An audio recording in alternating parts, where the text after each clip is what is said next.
If you are about to ask someone to lunch, a mentor, a boss, an employee, an employer, to pick their brain, there's a much better way to approach that. And we're going to cover it for free in this episode. Tune in.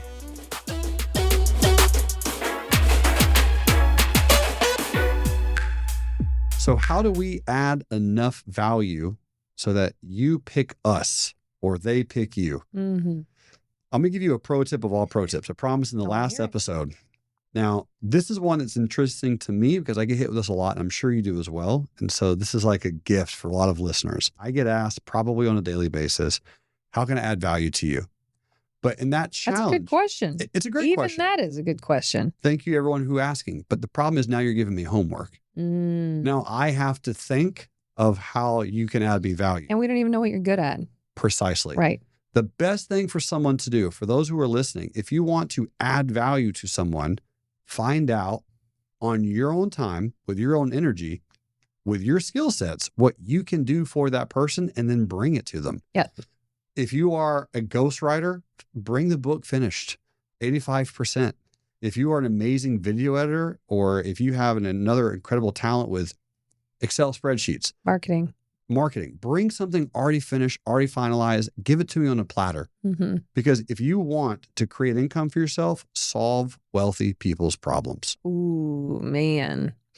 That's a great surefire way to be kept around too. Yeah. I love that. No, that's huge. It says like, how can I help you? Well, I don't know what you're good at. I don't know what you have to offer. I don't know how much time you have. Mm-hmm. You've already told me you're busy and you don't have anything. So I'm going to feel guilty asking for anything anyway. Yeah. But I use the example all the time. Sitting in the car with Paulie, listening to his problems, writing those down. Mm-hmm. And he didn't ask me for help, like I just said. I sat there and said, he sounds like he hates his contractors. He definitely hates his realtors because they don't answer the phone or do any work. What can I do? And so I went and got my realtor license. He never asked me to. And I did the work. I offered a discounted commission and just did everything and asked him also, what are your current realtors doing that you don't like? And what could they be doing that they are not even trying? And then I just did all those things and I didn't do the other things. Mm-hmm. Taking people's order is huge. So again, offering value. And then if they're like, oh, thanks, that's great that you put this thing together, but I can't use it or whatever, just ask them for more feedback too. Asking for feedback is huge without putting a burden on them. That's a great tip. Again, most of the time I just had people ask me, especially when I lived in Nashville, like, ask me all the time, can I take you to coffee? Can I take you to coffee? Can I take you to coffee? It sounds like you're creating value in my life, but I don't drink coffee, people. So find that out. Yeah. So it's like, can I take some of your time for me to learn? Mm-hmm. And I am asking somebody to coffee that doesn't like coffee. So what can I do? Can I meet you on a job site? Can I do a project for you? Where do you work out? Like, what can I do to make your life easier? And that's really a great question too. I'm going to side settle on that because there's two pieces that I would love to bring up. A lot of people, they'll ask me to lunch. And as much as I love to eat lunch, I don't need you to pay for me for lunch. Meaning that time value exchange. Right. It's not like financially a good deal for you. Correct. So, because I'm going to be there and you're going to ask me a bunch of questions and I'm going to give you the keys of the kingdom and you're going to pay $25 for lunch. Whereas it's much more advantageous to go, hey, let's go on a bike ride together because I got to train for the Ironman, or let's go on a nice little run or a nice hike. So what I've been doing now is a lot of people will do the normal, hey, let's go to lunch, let's go to breakfast, let's get coffee. And I'll flip it around saying, I would love to work with you. I'd love to meet you. Let's go on a hike.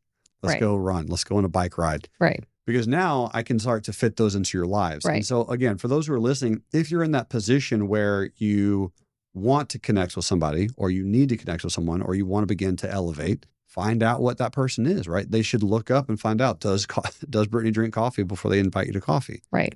Spend some time, do a little bit of due diligence, spend an hour, go through their Instagram, find out what that person is, what they do, what their habits are, and then figure out a way to blend that into their world. And then boom, you'll be there. And that's one of the surefire ways of how I've sneak attacked my way into so many people's lives. And then did my absolute best to truly add value to them without them asking for it. And you were saying in the last one, you wanted to spend more time around me. Therefore, you asked me to do this podcast with you. And you came up with a very good name. You offered times. We You sold me on why to do it at all. And you said more people need to know. Gave me a lot of good compliments. I gave her a lot of compliments. Yeah, it worked. It worked. More people need to know how you're doing business. More people need to see a woman doing great things. Yes. And Amen. for who you are and what you're doing, you need a bigger outlet to make an impact. And I think that we could do that with a podcast. And I would love to bring your voice to even more places. And so he gave me a compelling reason to do that podcast, which again, he tied it to my purpose and wanting to help young girls also know what else is possible. And so he had done his homework. He'd listened to what I had already put out there enough to tell me why this was of value and worth my time. Right. And then we've gotten to be really good friends because of it, obviously. Yeah. Now we're on season 4, Britt. Hey, season 4. My goodness. And you're pregnant. I know. Very aware. There's just been so many cool changes. Yeah. It's so fantastic. And I know that this is not exactly a part of this topic, but I want to just bring it up to, I don't know, I just want to bring it up. You're building another piece on the island. Yes. That's focusing on healing individuals. Yeah. And we've talked a lot about healing already in season 4. Talk to me about specifically, I think it's called, or it's going to be called Heal. It is called Heal. Yeah. Okay. It's an amazing place for people to come, be able to heal, elevate, and transform their lives, starting with their mind, body, and their spirit, truly coming into alignment to do that. And the concept came to me when I lost my best friend from cancer, who's only like 40 and had a 1-year-old baby at home and a new wife. And I watched him suffer. I watched what he was afraid of. I watched what the doctor said. And I realized the power of environment, how much that's important to your healing is you really need a full spectrum healing environment. And that's everything from having great outlets to be able to get your mind right, being able to connect to nature, being inspired and living in awe of the beauty around you, having only happy things in your space, and also having the right nutrition input to be able to heal your body from the inside out, knowing what that science is to be able to heal you. And it's really this amazing 10-acre project here on the island that I can't wait to bring to life. It's been so heavy on my heart. And I've never struggled in my health ever. Like, thankfully, that's not been a weakness for me. I'm not going to say I had like the perfect body my whole life. That wasn't the point. Like, I learned how to be healthier, how to be more fit along my journey. It became more of a priority for me in the last 7 years, but I never was like sick. And I, watched my best friend go through this, and it's actually traumatizing to even watch somebody you love experience cancer and then die from it. So I'm very motivated to create this amazing healing center. And then being pregnant, everybody's pregnancy is different. I really did believe that I'd have a very healthy pregnancy and I wouldn't be sick. But as of today, we know that I have that HG. It's some long thing I can't pronounce right now. I'd have to read it. But it's when you can't keep food and water down and you're just so sick, you throw up all the time. And so it's been a challenge, to say the least, to be this sick for now freaking 12 weeks of being pregnant. I've never been like throwing up 30 to 60 times a day for that many days in a row. It's pretty defeating. Sure. And nausea is your least favorite of all of your sicknesses. I think it's everyone's if you're actually going through it. Like, it's so body consuming. Yeah. It's awful. And it's not something I wish on my worst enemy, but it's something that's taught me a lot. It's not in people's minds all the time. There's things that are hormonal and your body's just reacting to a child being in you.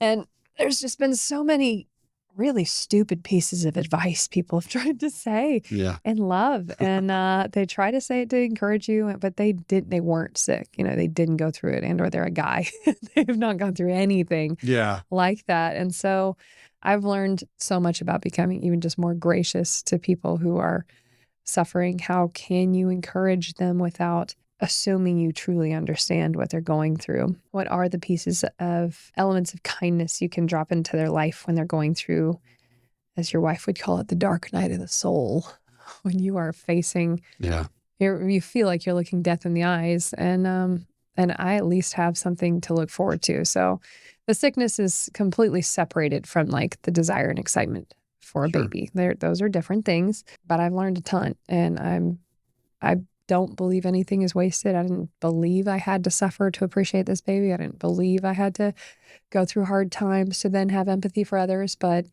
because I'm going through it, I'm going to learn a lot. I'm not going to waste this on just me. I'm sure I'll end up believing I'll create some kind of invention to fix this because it doesn't feel right. It doesn't feel right. It doesn't feel natural to. You're creating life and you're this sick and you can only eat crackers. Like, doesn't seem right. Well, I like what you just said, Britt. It is hey, I'm here. Things are challenging. And for everyone who's listening, we're all going to have those times in our life where things are challenging. Use that fuel, as you mentioned, and I would not be surprised at all. You create some type of drink, some type of program, some type of element. Something will come from this, whatever, 3 years from now. It doesn't have to be now. Right. But later, you would go, all right, I went through that. I'm going to save all kinds of women of their pain, agony, and turmoil with this secret formula that will help. And then that will be bought by every single woman on earth that goes through pregnancy. I hope so. I hope that we can come up with it because this doesn't seem right at all. But that's the thing. Really what we're trying to talk about is don't waste your pain. Don't waste your pain on losing your best friend. Come up with a way that they can find peace before they go, because we're all going to go eventually, but find peace and heal if that's an option. If not, find peace before you go and have a really beautiful life at the end if it is your time to go. And then, so I'm not going to waste that, and I'm not going to waste this. I don't have the answer yet, but this suffering is awful and so consuming. And health is like, if we had just the ability to eat normal, just the ability to eat a vegetable, just like what a blessing that is. And how every day I'll never be ungrateful for the ability to work out, the ability to eat normal at all, let alone vegetables and like proteins. You're going to love those vegetables now. Oh, I can't even talk about it. Don't talk about it. But the gift it is to be able to be where you are. And I think about the days I was sad, yet I could do whatever I wanted. I was healthy. And I was like, can you believe you were ever sad? But that's how people feel all over the world. We have so much to be grateful for. I still have so much to be grateful for. And to be clear for the haters, I am grateful for the baby. This sickness, I am not grateful for. And it has been very hard. But I will still find the seed of equal or greater freaking opportunity, and I will make it work. There we go. Thank you, Napoleon Hill. It's in there. It's absolutely in there. That's what we're talking about. Healing is a full spectrum approach. Yeah. And that healing center is going to provide true change and liberation and freedom and happiness and calmness and peace to so many people that engage in it and partake in it. It's going to be a beautiful project. I'm really excited about it. Yeah. We've already been, this whole island is already known for healing. Yeah. And it's everything from mind, body to spirit. But how can we take it to the next level? And doing things for more extreme groups allows you to become even better at what you've been providing. So even in the study of this and this obsession I'm on right now of like really understanding healing and the mind-body connection, that spirit connection, all those things has just made this island even more impactful on every front until we build that thing. Love it. It's going to be awesome. So cool. Thanks for sharing that with us. Thank you.